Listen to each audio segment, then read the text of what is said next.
You're standing in the middle of a golden street. The ground beneath your feet is clear as glass, and the city around you stretches so far in every direction that you can't find its edge. This is not the heaven you were taught to picture. No clouds, no harps, no soft white light fading into nothing.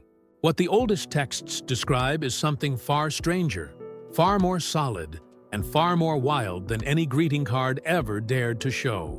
But to see it clearly, we need to strip away centuries of paint and stained glass. Think about every image of heaven you've ever seen. Puffy clouds, gentle angels floating in white robes, maybe a golden gate at the front, with a kindly old man checking a list. That picture feels warm. It feels safe. And it has almost nothing to do with what the source text says. The cloud myth came from painters. Artists in the Middle Ages needed a quick way to show out up there. Clouds did the job. Harps got added because they sounded holy. The combo stuck. It moved from oil on canvas to hymn books, to cartoons, to the back of your mind. By the time of the Renaissance, the formula was so locked in that even people who never stepped inside a church could sketch it from memory. The image became wallpaper, and wallpaper is something you stop noticing. But here's what's strange. If you go back to the book of Revelation and read the actual words, clouds show up only in scenes of storm and judgment. They're tied to plague, not peace. And harps? Not once in the final vision of heaven. Not a single string. So what replaces the clouds when you strip them away? A city? Not a village. Not a garden. A full-blown, walled, gated, gem-studded city built on a scale that breaks your sense of space. The text gives exact numbers. The city is shaped like a perfect cube. Each side runs about 1,300 miles. Picture a box so vast it could swallow most of Western Europe. Its walls rise high enough to match a 20-story building, which sounds massive until you realize how tiny that is compared to the city it surrounds. And the whole thing drops from the sky like a bride walking down an aisle. That's the image the text uses. Not floating, dropping. Now, why a cube? That shape isn't random. Long before Revelation was written, the inner room of the ancient temple, the Holy of Holies, was built as a perfect cube, the most sacred space, the place where the divine presence was said to dwell. Revelation takes that tiny room and scales it to the size of a continent. The message isn't subtle. The entire city is the holy room. There's no need for a temple inside because the whole structure is one. And that leads to one of the strangest lines in all of Scripture. The text says flat out that there is no temple in this city. Think about how odd that is. Every vision of God's dwelling before this moment centers on a temple. Curtains, altars, incense, priests moving through hallways on strict rotation. But here, at the end of the story, the temple is gone. The city itself has taken its place. You don't go to a building to find the presence of God. You walk on it. You breathe inside it. The walls around you are the temple. Some scholars push back hard on this. They argue the whole city is code. The numbers aren't a blueprint. They're a message. 12 tribes. 12 sent ones. 1,000 meaning fullness. The cube isn't a shape to build. It's a symbol of total divine order. In this reading, trying to draw the city on paper misses the point. The text isn't giving you a floor plan. It's giving you a poem dressed up in math, and that's a fair argument. But here's the thing it can't quite explain away. The materials are real. The text names 12 specific stones at the base of the city walls. Jasper, sapphire, emerald, others you'd find in any gem guide. These aren't vague words. They map to minerals you can hold in your hand. A gem expert could sort them by crystal structure today. Why name real stones if the whole thing is only a symbol? And then there's the gold. The streets aren't just gold. They're described as gold so pure it looks like glass. You can see through it. Real gold bounces back almost all the light that hits it. But the text says this gold is clear. That's a detail no one would invent for a simple metaphor. It's too specific, too physical. It demands you stop and think about a substance that behaves like metal and window at the same time. Walk those streets and look up. There's no sun. There's no moon. The light comes from a different source.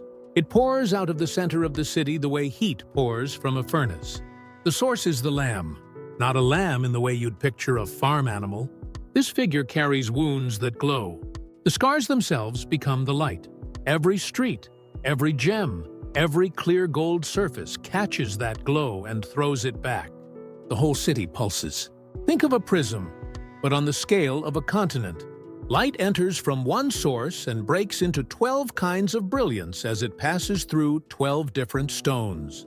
The city isn't just lit, it performs light. So who lives here? The gates are manned by angels, one at each entrance. Their job isn't to check lists.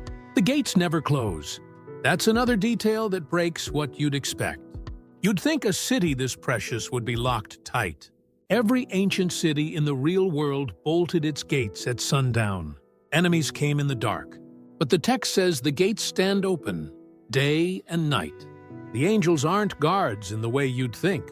They're more like markers, living signs that say this is the way in. Inside, elders sit in a ring around a central throne.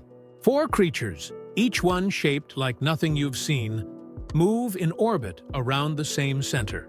One looks like a lion, one like an ox, one has a human face, one flies like an eagle. Their bodies are covered in eyes, not just facing forward, eyes on every side. They see in all directions at once, and they never stop speaking. Day and night, without pause, they repeat the same phrase. The text says they've been doing this since before the city arrived. They'll keep doing it after your grandchildren's names are dust. Then there are the sealed ones, a vast number drawn from every tribe at full count. No one missing. The text marks them with a seal on their foreheads. They move through the city with purpose, though the text doesn't spell out every task. But here's a limit worth naming. This city doesn't include everything you might want it to. There are no animals roaming its streets, no pets, no wild birds in the trees.